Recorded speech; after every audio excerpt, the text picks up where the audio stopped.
times when we need to do this. You're thinking about using medication, you want to have access to that information.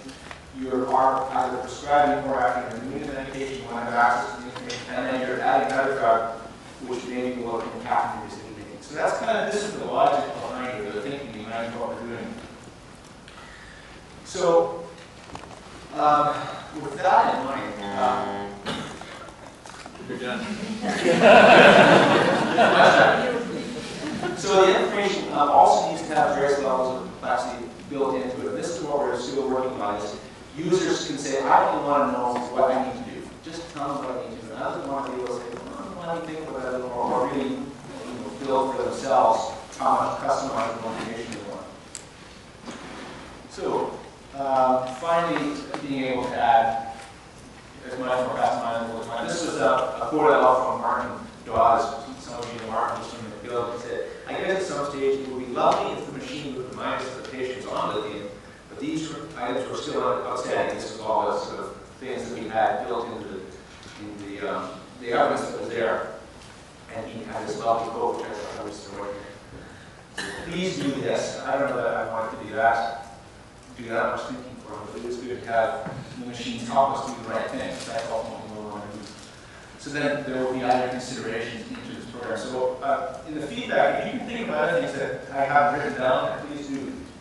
So I'll give you some our status so far. When we did a Chilliwack survey, that was basically asking family docs in Chilliwack, how confident they felt. And sure enough, the vast majority said they did feel that confident. And many of them who did feel confident, there was a little section in the survey about, so what's the appropriate evidence-based monitoring for methotrexate? And most of them didn't answer based on the evidence. So we aren't that good at least in Chilliwack. The rest of the country might be, but we need some help. So we've done about 8 to 9 drugs, and we're kind of finally reviewing those 8 to 9 drugs, the evidence review, and a few more to come. And we're sort of trialing some ways to present this information. So this is what's next. We're going to finish the literature review hopefully in the next month or two.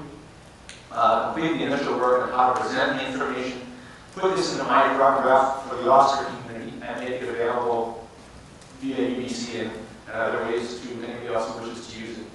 And then try to make some decisions about how to update or maintain the information and look for ways to simplify how to use it. So I'll give you some examples here. So this is the basic data on what we should be thinking about for lithium. So those of you who prescribe lithium, you can kind of think that. And there's no consensus on almost any of this stuff, and that's the critical thing. So we went for the best available information, and that's the kind of information. These are the references that we would put in. So if you want to say, where did you get that information from? Those would be the references. And this is what it would look like in the bulletin section of micrograph. So if you went to the micrograph, now you wouldn't see this, and correct me, David, if I'm wrong on any of these things, because I don't understand micrograph very well. If you went into micrograph and logged on, and you want to look, you type in lithium, click on bulletins, you get this information. So this is one way you could access the information. But this is how you can mostly access it. You're in a prescribing screen, you've written lithium as your prescription, and this little warning comes up at the bottom right-hand corner here. And it says more, and I'm not quite sure, I'm not running with mores and fines and highs, and I don't quite know how it works. And at the bottom it's got a reference. That's not the reference that obviously show up, that's just what they included for this. So it would have a reference with a hot link, so you can say, well, that's all good, I don't have to look at that study. So you can look at the study at the point of prescribing and say, oh, so the information would be there, do these things. The reference would be there, the source would be there. And then you could go in micrograph and chase it around further. Around spironolactone, this is the basic evidence that we conclude around spironolactone and some references. Some of it was quite surprising. I didn't realize that I should be checking. Based on the current evidence, after 3 and 7 days, I should be checking their rights and that. And I was a little sloppy. It was good to read that. So then again, if you were doing it in, well, I'm going to show you one location here, and I'll see if I can show you what it looks like. Go back to test. Oh, I can't do it in here because I'm not logged in here. Sorry, so if I was to switch my computer, which would take me too long, and I was to plot spironolactone up, you get one of those little boxes like we saw for the lithium at the bottom. It would come up in red or green, whatever color we determined we wanted to put it. And that'd be your prompts. So that's in a nutshell where it's at now. We've got, I think, 8 drugs, we've got amiodarone, we've got lithium, we've got a variety of other things. And hopefully we'll have 15. We'll put the information simply on my graph. We'll probably type it, we'll put it on user group and we'll call it therapeutic drug monitoring, so the contributor will be clearly identified. You can then choose if you wish to trust that contributor or not. David, hopefully this afternoon will tell us what that means. You know, about trust or not trust. For example, I've got a list of contributors that I trust. And then you can either use the information or not. There will hopefully be some tabulated forms, so you can do it that way. The presentation of the information is a tricky bit, but the anticipation is sometime towards summer or fall, that stuff will be available for anybody who wishes to use it. Any questions?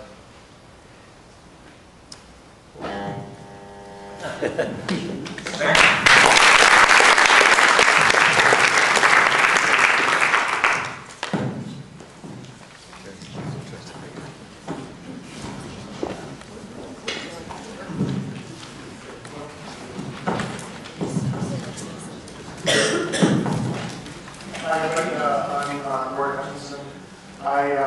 I'm a doctor in One-Way Mountain, or I live in One-Way Mountain, BC, so I'm in interior health.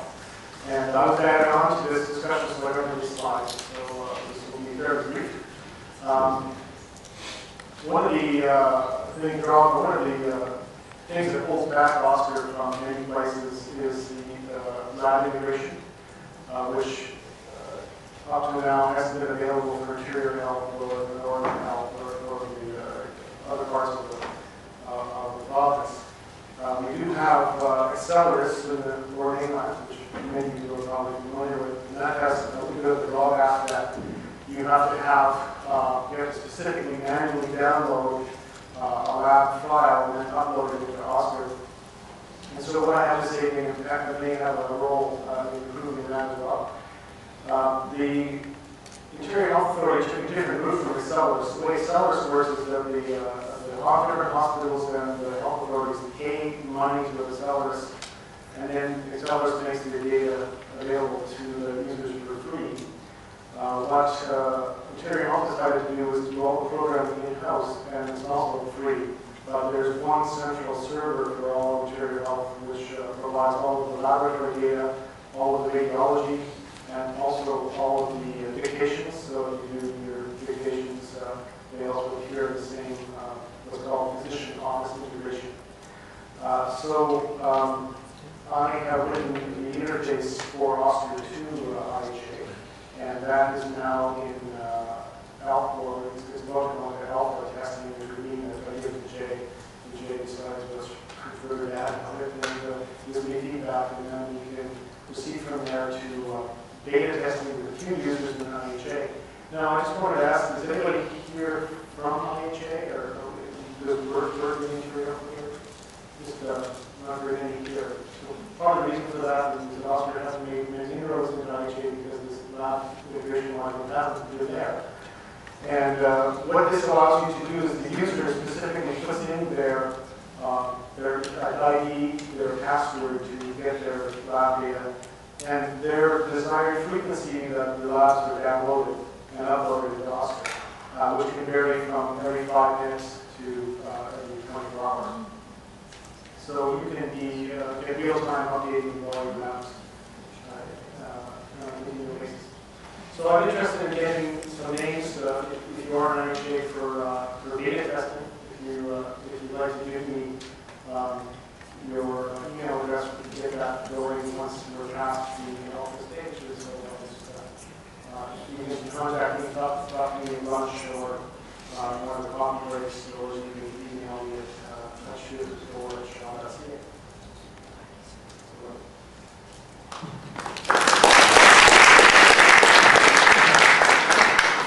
Haven't a bunch of other health authorities taken the same approach with, because it's a mirth translation engine or something, and exactly, so this will apply in a lot of other places? Right, and maybe some of you have seen emails from Peter Hutton's asking me talking about mirth, because he's a big proponent of that.